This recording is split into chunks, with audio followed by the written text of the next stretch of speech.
Price Lord.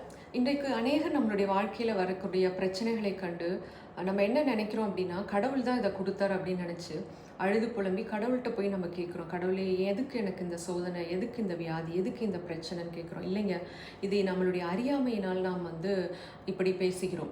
ஏனெனில் வேதம் தெளிவாக சொல்கிறது, திருடன் திருடவும் கொல்லவும் அழிக்கவும் வருகிறான் என்று வேறு ஒன்றுக்கும் வரான், ஆனால் நானும் ஜீவனை கொடுக்கவும் அந்த ஜீவன் பரிபூரணப்படம் வந்தேன் என்று சொல்கிறார். இந்த இடத்துல திருடன் என்பவன் மரணத்தின் அதிகாரி, பிசாசு.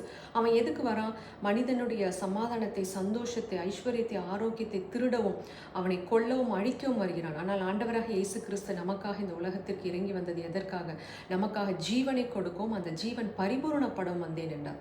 அப்படி என்றால் இந்த வார்த்தையின் வெளிச்சத்தை நாம் அறிந்து கொள்ளும் பொழுது அப்பொழுது நாம் பிசாசுக்கு எதிர்த்து நிற்க முடியும். அதனால தான் அவர் சொல்றார், மரணத்தின் அதிகாரி பிசாசை தன்னுடைய மரணத்தினாலே அழித்து விட்டார். அதனால் பிசாசுக்கு இடம் கொடாதிருங்கள், அவனுக்கு எதிர்த்து நில்லுங்கள், அப்பொழுது அவன் உங்களை விட்டு ஓடி போவான் என்று வசனம் சொல்கிறது. அப்போ இன்றைக்கு நாம் தெரிந்து கொள்ள வேண்டியது என்னவென்றால், நம்மளுடைய வாழ்க்கையில் பிரச்சனைகளை கொண்டு வருவது பிசாசு.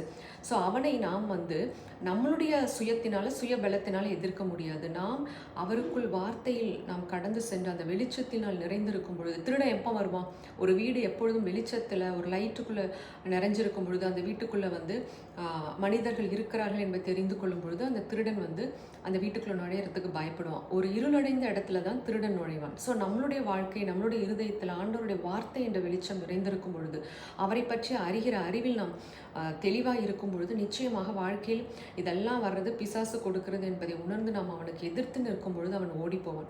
அதனால தான் வசனம் சொல்லுது, தீங்கு நாளில் அவனை எதிர்த்து நிற்க திராணியுள்ளவர்களாகும்படி சர்வாயுத வர்க்கத்தை தரித்து கொள்ளுங்கள். சர்வாயுத வர்க்கம் என்பது அவருடைய வார்த்தை, சத்தியம், ரட்சணியம், விசுவாசம், இது போன்ற பல காரியங்களை ஆண்டவர் நமக்கு கொடுத்திருக்கிறார். வெளியேற பெற்ற அவருடைய நாமத்தை கொடுத்திருக்கிறார். அவருடைய நாமத்தை, இயேசு கிறிஸ்து என்ற நாமத்தை சொல்லும் பொழுது பாதாளம் நடுநடுங்கும்.